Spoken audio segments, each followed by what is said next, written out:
The lesson I want you to learn is it doesn't matter what you look like. You can be tall or short, or fat or thin, or ugly, or handsome, like your father. You can be black or yellow or white. It doesn't matter. What does matter is the size of your heart and the strength of your character.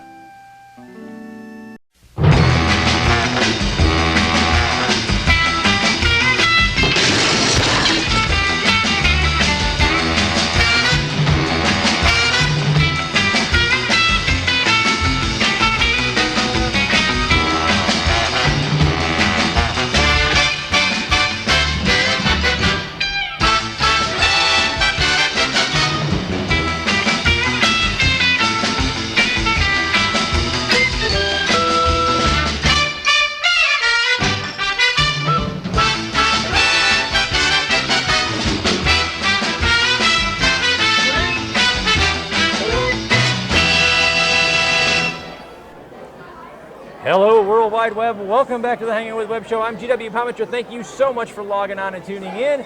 We are here at Central Florida Comic-Con in Lakeland, Florida. It's been a very good day. Not that good. That he's got a mind. He thinks we're all drinking or something. No, we're here at Central Florida Comic-Con in Lakeland, Florida. We're hanging out all weekend long. We're hanging out right now with Butch Patrick, who y'all might remember. Some of you will remember. All of you should remember. Go to Hulu. You can find it, okay? It's Eddie Munster from the Munsters. How you doing, man? Doing great. How's it going? Doing good, doing good. And another Central Florida Comic-Con. Yep, Lots of people. It is. It's great, huh? Yep. You know, it has, it's only been a few years. From the Munsters? Yeah. Well, it's 54 years among friends. 54 years among friends, right? Hey, and I know you do a lot of the conventions now, and you still got a lot of fans out there, man. It's something that it transitions generations. Well, you know what it is? It's, in my opinion, it's not only the Munsters, but it's the 60s. And that particular window from 60 to 65, 66, the shows, the family values, the nostalgia, the pop culture is just really strong. And it just keeps going and going and going. And the Munsters does have a new generation of fans now. It really because does. the kids are being turned on to it by their parents or their grandparents to show them what they watched when they grew up. It's really cool. It's something you can share. You're like, hey, this is what I did when I was your age. Precisely. I watched this when I was your age, and I got it from my parents who watched it. But I don't think. And the good news is when they're watching it, they're sort of being treated to something without being heavy-handed. They're saying, we all sat down at dinner at night. We lived before there was, cell phones and video games, and it's interesting to see a time gone by, but yet they watch it, they enjoy it, and they don't even know they're sort of being schooled. Really, and they don't. A lot of it is you don't notice the things that you didn't have so much. Those shows are character driven, and they're based in that family circumstance so much. You don't notice the missing cell phones. No, I was very lucky. I was born in '53. I'm 65, so I caught the tail end of the '50s, enough to sort of grew up in that era. But the '60s, I worked from '60 to '72. That was a window for music, movies, television came into its own, the sitcom got legs, and it was just a great time to be around. And then, obviously the 70s and 80s, well, we all know about that. Well, you guys launched then what was subculture, and this is popular culture now. This is what everybody's doing. We talk to people out there in the world that I've been going to conventions a long time myself, but the younger people will come up and they can't believe, you mean there was a time when it wasn't packed? I think there was a time they put us in a ballroom, and we only took up half of that. Yep. But you guys launched the pop culture that became something, larger. They do. They say more mainstream. There's been several books out, and they consider to be 65 or 60 the best pop culture year ever. And it was kind of a transition between us. Batman had just come out. The comic book movies, Godzilla movies were still kind of hanging around.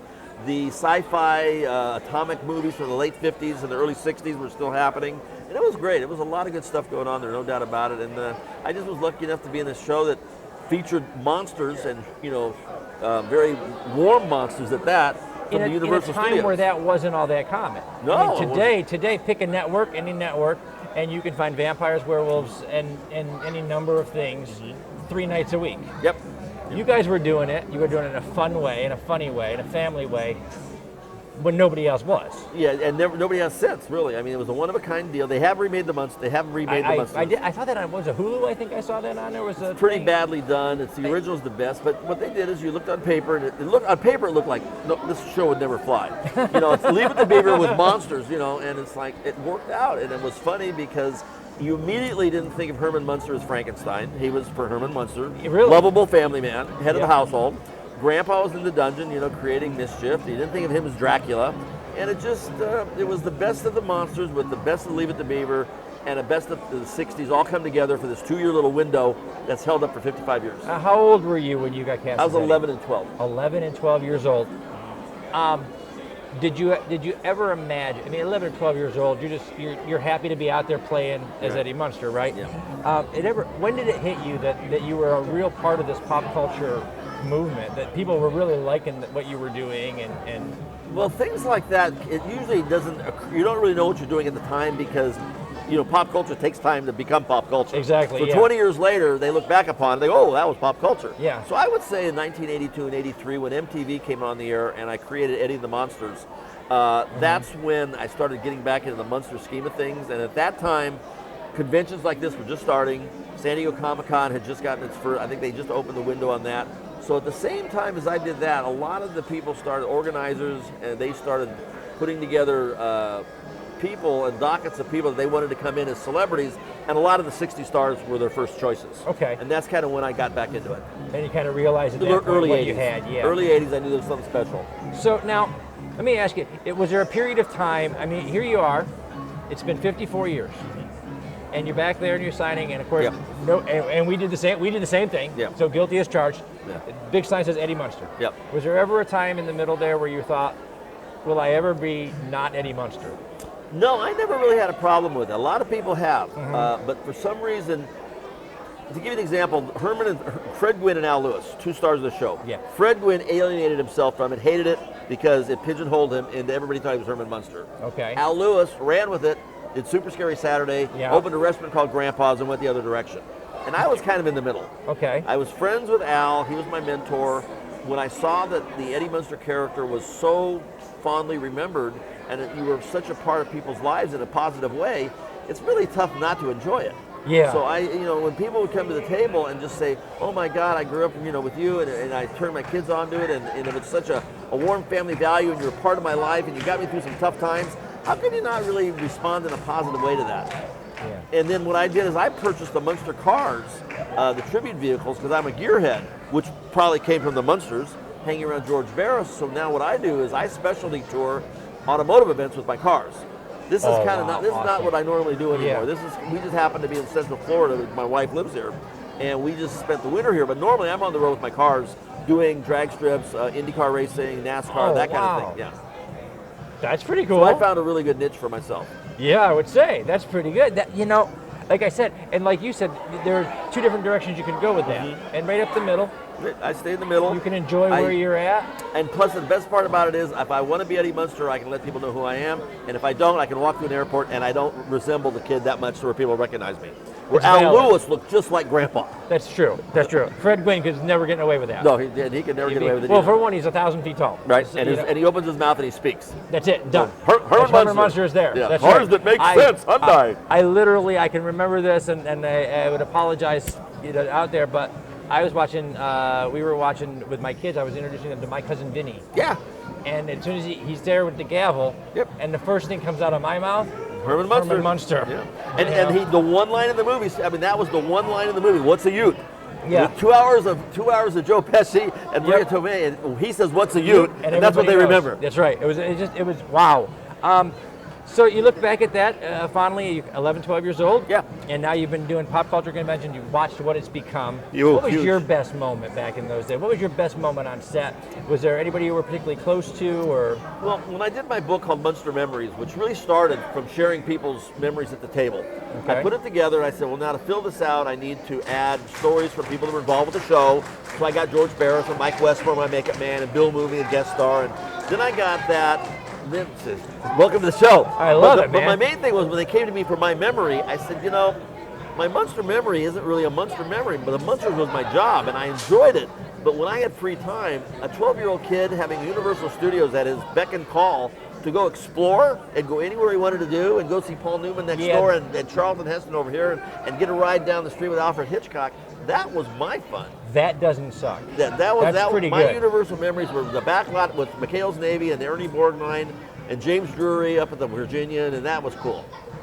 Y'all gonna go and Google all of this stuff right now, because I tell you, this was my Saturday afternoons as a kid in the 70s. I was a 70s kid. Yeah. So my Saturday afternoons were watching all the stuff from the 60s, because they used to put it all on the reruns on TV. And that is, just thinking about all of those guys you get to hang out with, you know, you're 11, 12 years old, you get to run the back lot. Well, you know, my favorite thing to do is you'd see an empty soundstage, and you'd start, they go in, there'd be a crew, and every day they'd see something built, and I'd try to guess what they were building. And I go, what, is it going to be a Western? Is it going to be a period piece? Is it going to be medieval? And pretty soon, about 3 weeks later, you see the entire thing, and then for 3 months they do that, and then they break it down. Then the next month they're building something else. And this, you have 30 sound stages that's happening, so there's always something to go look for. That's fantastic. And that was my memory. So. That is awesome. That is awesome. Do you get a chance to you know, tell stories from those days or whatever? The kids, the grandkids, you know, anybody, you know, what do they think? What's the family thing? Well, I only recently got married for the first time at 63. So the family at thing 63. I don't have. At 63, I dodged the bullet for 63 years. But I found the right girl finally, and but my story basically. At 63, you were just too slow to run anymore. Exactly. You slowed down just long enough. She got you. Precisely. I should have stayed in the car. Should have never gotten out of the coach.